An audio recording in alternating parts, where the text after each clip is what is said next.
मधुबन के बाबा, मधुबन के बाबा मुरली वाले, आपका क्या कहना, आपका क्या कहना। ओम शांति। आज 19 अगस्त 2023 के साकार मधुर महावाक्य हैं। आज मीठे मीठे बाप दादा बोले, मीठे बच्चे, बाप आए हैं सुख शांति की मनोकामना पूरी करने। तुम शांति चाहते हो तो इन ऑर्गन से डिटैच हो जाओ, अपने स्वधर्म में टिको। बाबा ने कहा, मीठे बच्चे, बाप आए हैं सुख शांति की मनोकामना पूरी करने। तुम शांति चाहते हो तो इन ऑर्गन से डिटैच हो जाओ, अपने स्वधर्म में टिको। बाबा ने आज प्रश्न पूछा है कि पूज्य बनने का पुरुषार्थ क्या है, तुम्हारी पूजा क्यों होती है। और उत्तर में बाबा समझाते कि पूज्य बनने के लिए विश्व को पावन बनाने की सेवा में मददगार बनो। जो जीव की आत्माएं बाप को मदद करती हैं, उनकी बाप के साथ पूजा होती है। तुम बच्चे शिव बाबा के साथ शालिग्राम रूप में भी पूजे जाते हो, तो फिर साकार में लक्ष्मी नारायण व देवी देवता के रूप में भी पूजे जाते हो। तुमने पूज्य और पुजारी के रहस्य को भी समझा है। मुरली का गीत है, माता ओ माता तू सबकी भाग्य विदाता। ओम शांति। माताओं को सौभाग्यशाली बनाने वाला जरूर पिता ही है। महिमा तो एक की ही गाई जाती है। सभी का सद्गति दाता एक है, याद भी उस एक को करना पड़ता है। यह तो तुम बच्चों की महिमा है। तुम जानते हो, हमको दुर्भाग्यशाली से सौभाग्यशाली बनाने वाला बाप है। भारत सौभाग्यशाली था, फिर भारत 100% दुर्भाग्यशाली बना है। भारत पर ही कहानी है। इन माताओं को सौभाग्यशाली बनाने वाला बाप ठहरा, जिसको तुम बच्चे जानते हो। उनके साथ तुम्हारा योग है। तुम जानते हो, उनकी यह सारी रचना है। दूसरा कोई मनुष्य इस रचना और रचता को नहीं जानते। यह चित्र आदि किसने बनवाए हैं? तुम कहेंगे शिव बाबा ने। किस द्वारा? फिर भी माता व साकार पिता द्वारा कहेंगे। अभी तुम बच्चों की बुद्धि में सारा सृष्टि रूपी झाड़ है।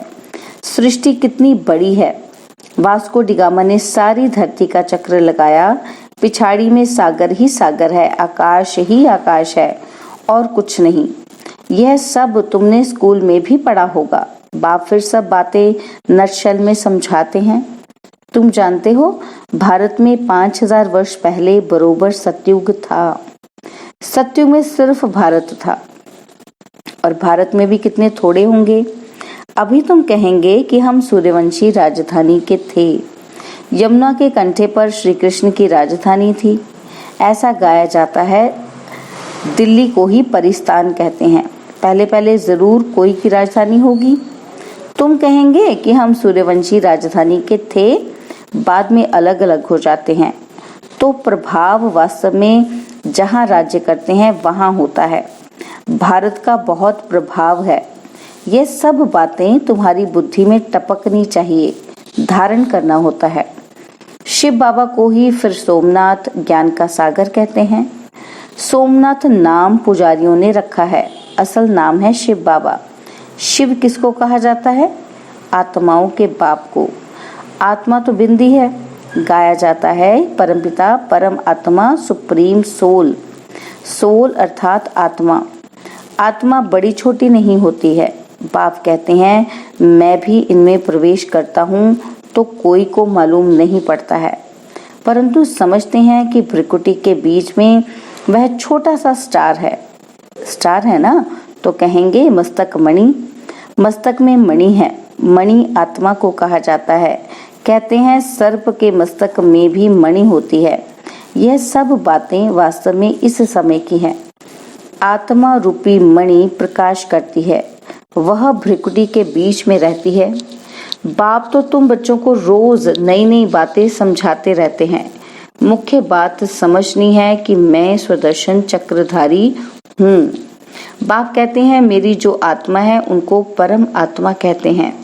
मैं जन्म मरण रहित हूँ। मैं आता जरूर हूँ, निराकार का मंदिर बना हुआ है। आगे यह ज्ञान नहीं था, जरूर निराकार ने आकर कुछ किया है। निराकार आते ही फैमिली में है। लक्ष्मी नारायण की आत्मा भी आती है, उनको भी शरीर दिखाते हैं। लिंग रूप एक ही शिव का दिखाते हैं। शिव के मंदिर में शिवलिंग के साथ फिर शालिग्राम भी है। ऐसे नहीं कि श्री कृष्ण के व लक्ष्मी नारायण के मंदिर में शालिग्राम दिखाते हैं। तो सिद्ध होता है कि एक बाप के ये सब बच्चे हैं। आत्मा की भी पूजा होती है तो देवताओं की भी पूजा होती है। रुद्र यज्ञ कहते हैं, बाप ने यह यज्ञ रचा है जीवात्माओं द्वारा। जैसे बाप की पूजा होती है वैसे तुम्हारी आत्मा की भी पूजा जरूर होनी चाहिए। फिर साकार में जो लक्ष्मी नारायण बनते हैं उनकी पूजा होती है। वही नाम चला आता है। यहाँ तुम आत्माएं सर्विस कर रही हो इस शरीर द्वारा, इसलिए तुम आत्माओं की पूजा होती है। शिव बाबा कहते हैं, मैं भी इनसे बहुत भारी सर्विस करता हूँ, इसलिए पहले पहले मेरी पूजा होती है और फिर जिन आत्माओं द्वारा सर्विस करता हूँ, सारे विश्व को पवित्र बनाता हूँ, उन्हों की भी पूजा जरूर होनी चाहिए। सबकी पूजा करते हैं, कम से कम लाख शालिग्राम बनाते हैं। सेठ लोग रुद्र यज्ञ रचवाते हैं तो कोई 5000, कोई 10,000, कोई लाख शालिग्राम भी बनवाते हैं। यह है परमात्मा और आत्माओं की पूजा। बाप समझाते हैं कि तुम आत्माएं इस पतित शरीर द्वारा सेवा कर रही हो। सबसे जास्ती सर्विस शिव बाबा करते हैं और फिर तुम्हारे द्वारा कराते हैं, तो तुम आत्माओं की पूजा होती है। बाप के साथ पहले पहले तुम्हारी महिमा आनी चाहिए। जानते कोई भी नहीं है, न रुद्र को न शालिग्रामों को जानते हैं जिन्होंने राज्य पाया। अभी तुम पा रहे हो। पूजा मुख्य की होती है, वह है लक्ष्मी नारायण जिनकी डायनेस्टी गाई हुई है। उन्होंने यह भी राज्य कोई की मदद से लिया ही होगा ना। तुम बच्चों की मदद से राजधानी स्थापन होती है। बड़ी मीठी मीठी बातें हैं। नक्शल में बाबा समझाते रहते हैं ताकि धारण भी कर सको। मुख्य धारणा की बात है, मुझ बाप को याद करो। तुम्हारी आत्मा में भी झाड़ और चक्र की नोच है। नंबर 1 सबसे पूज्य शिव बाबा आत्माओं का बाप है, जो तुमको बैठ ऐसा लायक बनाते हैं। तुम आत्माओं की पूजा होती है। हम पूज्य और पुजारी कैसे बनते हैं सो अब समझते हो। भारतवासी ही पूज्य और पुजारी बनते हैं। अभी सब पुजारी हैं, फिर पूज्य होंगे। वहाँ फिर कोई पुजारी भक्त नहीं होगा। उन्हों को भगवती भगवान जरूर भगवान ने ही बनाया होगा। अब भगवान निराकार है या साकार? साकार में ऊंचते ऊंच लक्ष्मी नारायण है, उन्हों को ऐसा बनाने वाला है निराकार, इसलिए निराकार की पूजा होती है। यह सब बातें तुम बच्चों को समझाई जाती हैं। पहले पहले बाप में निश्चय रखना है। बरोबर हम आत्माओं का बाप वह है। कोई कहे कि हे भगवान, हे परमपिता, तो बोलो ये किसने याद किया और किसको? एकदम पकड़ना चाहिए। तुमको कितने बाप हैं? तुम किसको पुकारते हो? भगवान किसको कहते हो? कहेंगे गॉड फादर, तो जरूर 2 फादर हैं। आत्मा याद करती है गॉड फादर को। तुम्हारी आत्मा भी है और शरीर भी है। शरीर का तो लौकिक बाप है और आत्मा का बाप कौन है? जिसको कहते हैं परम पिता परमात्मा। यह किसने और किसको पुकारा? उस बेहद के बाप का परिचय देना है, उनसे ही वर्षा मिलता है। यह भी उनको याद करते हैं। भिन्न भिन्न भाषाओं में भिन्न भिन्न नाम भी रख दिए हैं। कोई गॉड कहते हैं, कोई परमात्मा, कोई खुदा कहते हैं। सभी धर्म वाले याद जरूर एक को ही करते हैं। वह है सभी आत्माओं का बाप। वर्षा बाप से ही मिलता है। तुम आत्मा उनको पुकारती हो। 2 बाप का परिचय देना है, हद का बाप और बेहद का बाप। भक्ति मार्ग में भक्त भगवान को याद करते हैं तो भगवान कहते हैं मैं आता हूँ, आकर तुमको सुख शांति देता हूँ। फिर मुझे कभी याद करने की भी दरकार नहीं रहेगी। तो पूज्य पुजारी पतित पावन भारतवासी ही बनते हैं। बाकी बीच में और धर्म स्थापन होते हैं। फिर वृद्धि को पाते पाते पिछाड़ी में वह भी सब तमो प्रधान बन जाते हैं। पिछाड़ी में सारा झाड़ आ जाएगा, वहां खाली होगा, तब तो फिर वापस जाएंगे। तो अभी है पतित दुनिया, गाते हैं पतित पावन, तो जरूर पतित है ना। भारत पावन था, अभी पतित है। शिव बाबा आते जरूर हैं, परंतु कब आया, कैसे आया, वह भूल गए हैं। श्री कृष्ण नहीं कहते कि मैं शरीर धारण कर तुमको समझाता हूँ। यह तो निराकार बाप कहते हैं कि मैं इस द्वारा तुमको समझाता हूँ। तो वह अलग हो गया। श्री कृष्ण को तुम खुद ही गीता का भगवान मानते हो। यह तो कहते हैं कि मैं साधारण वानप्रस्थ वाले तन में प्रवेश करता हूँ। बाप कहते हैं मैं तुम्हारे जन्मों को जानता हूँ। शिव बाबा इसमें प्रवेश करते हैं। श्री कृष्ण को भगवान, पतित पावन, ज्ञान सागर कह नहीं सकते। भल गीता हाथ में उठाते हैं सब का राम अर्थात परम पिता परमात्मा। त्रेता का राम कहें तो उनसे ऊंच तो लक्ष्मी नारायण है, फिर उनका नाम क्यों नहीं लेते? परंतु नहीं, है बात परमात्मा की। हेवनी गॉडफादर निराकार को ही कहेंगे। लिबरेटर, गाइड बाप को ही कहते हैं। क्राइस्ट थोड़ी सबको लिबरेट करेगा, किसी का भी नाम नहीं ले सकते हैं। बाप ही आकर दुख से लिबरेट करते हैं, वही फिर गाइड बनते हैं। कहते हैं मैं तुमको रास्ता बताता हूँ, तुमको बाप ने आकर अपना बनाया है, तुम्हारा यह है ईश्वरीय जन्म। तुमको शिव बाबा से शक्ति मिलती है, तुम्हारा है साइलेंस बल और उनका है साइंस बल।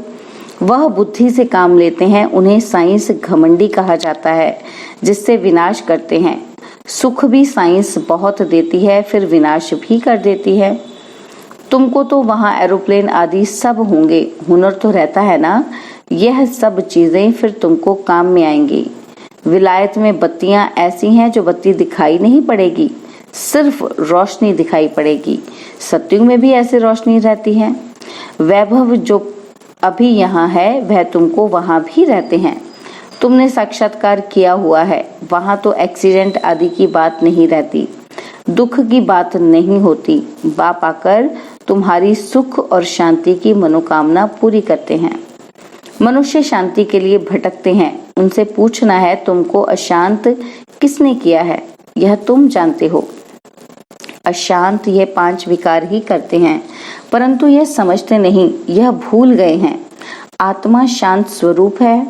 हे आत्मा, तुम आई हो शांति देश से, फिर यह ऑर्गन्स लिए हैं। अभी तुम उनसे अलग हो जाओ, डिटैच हो जाओ। इसमें और कुछ प्राणायाम आदि करने की बात नहीं। कहाँ तक गुफा में बैठेंगे? आत्मा कहती है कि मैं इन ऑर्गन से डिटैच हो जाती हूँ क्योंकि मैं थक गई हूँ, अभी शरीर को भूल जाती हूँ। अभी बाप कहते हैं तुम अपने स्वधर्म और स्वदेश को याद करो।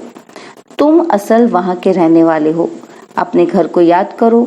कर्म तो करना ही है, कर्म बिना रह नहीं सकते। वह समझते हैं कि हम भोजन अपने हाथ से नहीं पकाते हैं, इसलिए कर्म सन्यासी नाम है, परंतु कर्म का सन्यास तो हो ही नहीं सकता। उनका तो धर्म ही ऐसा है, गृहस्थियों के पास उनको खाना पड़ता है, इसलिए फिर गृहस्थियों के पास जन्म ले निवृत्ति मार्ग में जाना है, क्योंकि भारत को पवित्र बनाना है। भारत में ही प्योरिटी थी, सब प्योर थे, अब सब पतित हैं। बाप बैठ यह राज समझाते हैं, फिर कहते हैं बच्चे और कुछ न करो, सिर्फ बाप को याद करते रहो, तो तुम्हारे विकर्म विनाश हो जाएंगे और तुम मेरे पास चले आएंगे। ड्रामा पूरा होना है, सतो रजो तमो से पास होकर अभी सबको वापस जाना है। अच्छा, मीठे मीठे सिकिलदे बच्चों प्रति माता पिता बाप दादा का याद, प्यार और गुड मॉर्निंग। रूहानी बाप की रूहानी बच्चों को नमस्ते। हम रूहानी बच्चों की रूहानी बाप दादाजी को दिलवा जान सिकवा प्रेम से नमस्ते। ओम शांति। प्यारे बाबा, मीठे बाबा, मेरे बाबा, शुक्रिया बाबा, शुक्रिया बाबा, शुक्रिया।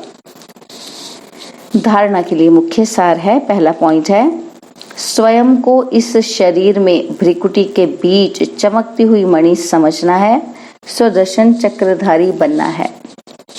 और सेकंड पॉइंट, अपने स्वधर्म और स्वदेश को याद कर शांति का अनुभव करना है। बुद्धि को भटकाना नहीं है, इस शरीर से डिटैच होने का अभ्यास करना है। बाबा ने वरदान दिया, हर एक को प्यार और शक्ति की पालना देने वाले प्यार के भंडार से भरपूर भव। हर एक को प्यार और शक्ति की पालना देने वाले प्यार के भंडार से भरपूर भव। जो बच्चे जितना सभी को बाप का प्यार बांटते हैं, उतना और प्यार का भंडार भरपूर होता जाता है। जैसे हर समय प्यार की बरसात हो रही है, ऐसे अनुभव होता है। एक कदम में प्यार दो और बार बार प्यार लो। इस समय सबको प्यार और शक्ति चाहिए, तो किसको बाप द्वारा प्यार दिलाओ, किसी को शक्ति, जिससे उनका उमंग उत्साह सदा बना रहे। यही विशेष आत्माओं की विशेष सेवा है। स्लोगन, जो मायावी चतुराई से परे रहते हैं वही बाप को अति प्रिय हैं। जो मायावी चतुराई से परे रहते हैं वही बाप को अति प्रिय हैं। ओम शांति। और अब यह एक बहुत अच्छी वीडियो भी जरूर देखें।